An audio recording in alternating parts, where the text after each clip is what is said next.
StackStorm wires together your Legos. But in this PowerPoint, we're going to run through and talk a little more about what's different with StackStorm. Why did we found this company? If at any time you get bored, you want to dive in, please do dive in. Go to stackstorm.com/community, grab the code, look at the examples, start to learn in a hands-on manner. But as I said, we're going to walk through why did we found StackStorm? What does it do? What are some example use cases? And what are some of the key capabilities? Let's begin with a story. Imagine you are an agile enterprise. You have started to integrate the build and test of your environment. And so that implies maybe 5 different packages tied together. Not too bad. Now, however, imagine that you start to add continuous deployment. You add a couple of other packages you'd like to integrate in, monitoring being an obvious example.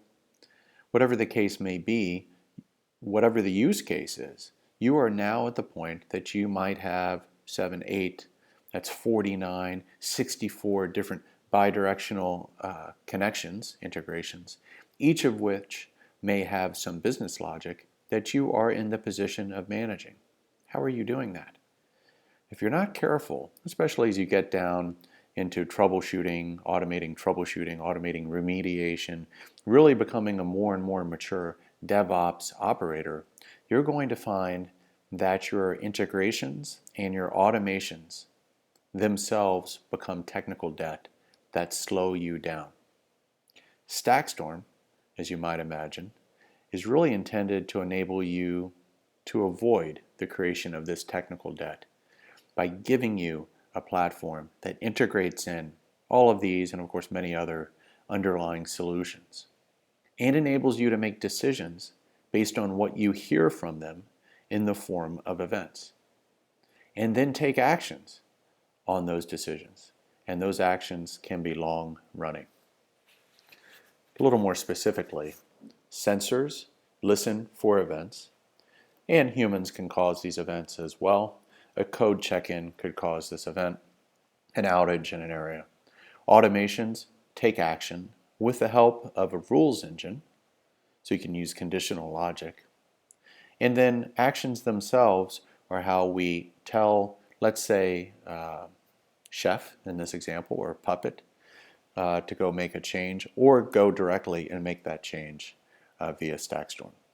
All of this is wrapped not just with the integrations, but the audit, so the ability to see the chain of actions taken all the way from event sensed all the way through, as well as access controls.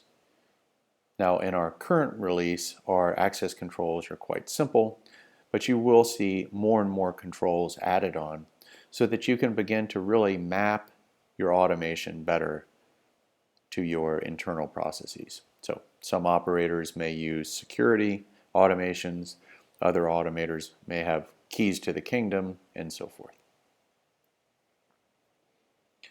So a little bit on some of the key features, integrations, I've stressed that. You see here the GUI. The GUI is in an early form now. Ask us and you can grab it. And you can also share these integrations from the community.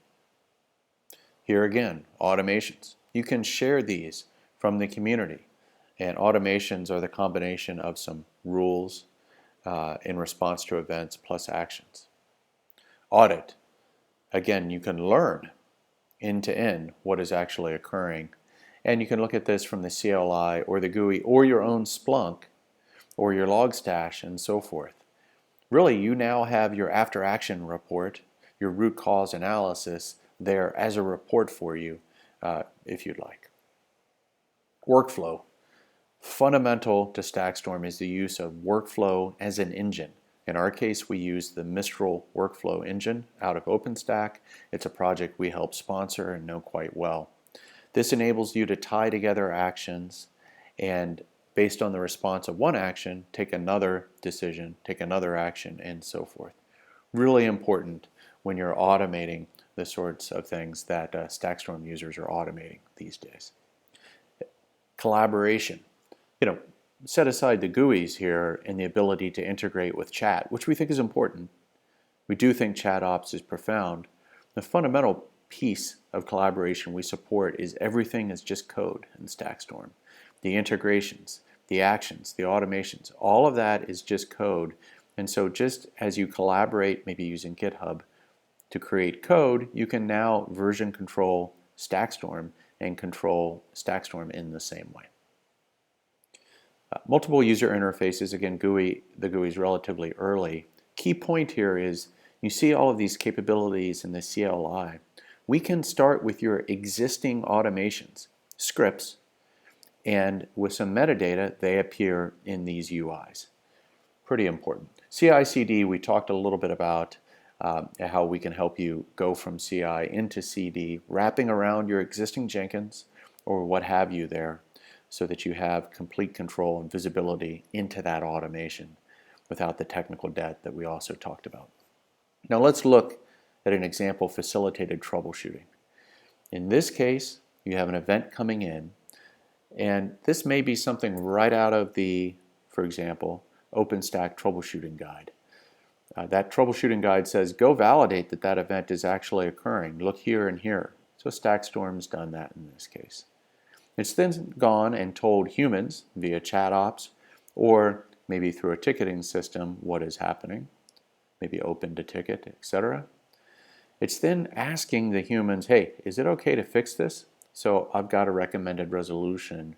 Is it okay? This is part of a workflow, obviously, to invoke this next set of actions which are going to fix it. And in this case, it got the all clear, go.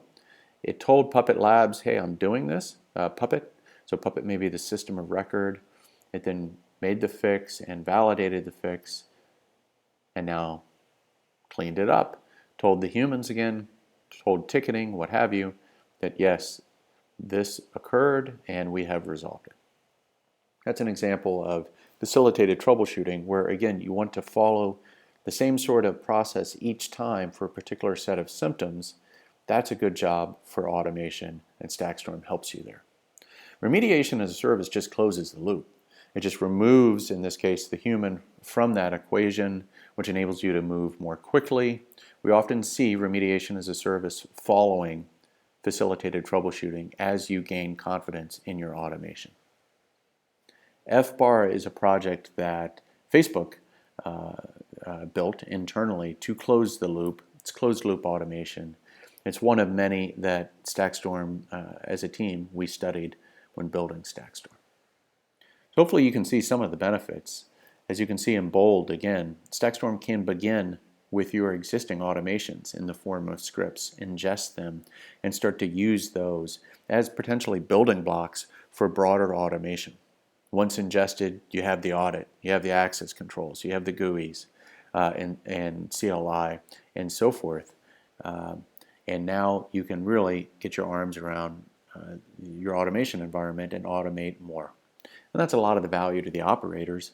They want the automation that they can trust to work well, to do some of the drudge work that frankly nobody likes doing, such as walking through a familiar troubleshooting step or set of processes at 2 a.m. Let's let software do these things. Let's free our people up to do higher value added work. So that's a little bit about StackStorm. Again, please dive in. It's all about community sharing these integrations, sharing the automations themselves as well, but also sharing best practices and beginning to share your operational patterns, meaning how do you go from CI to CD in an automated fashion? How do you troubleshoot?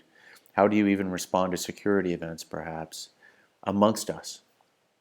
So thank you for paying attention, and I hope you do dive in at stackstorm.com community.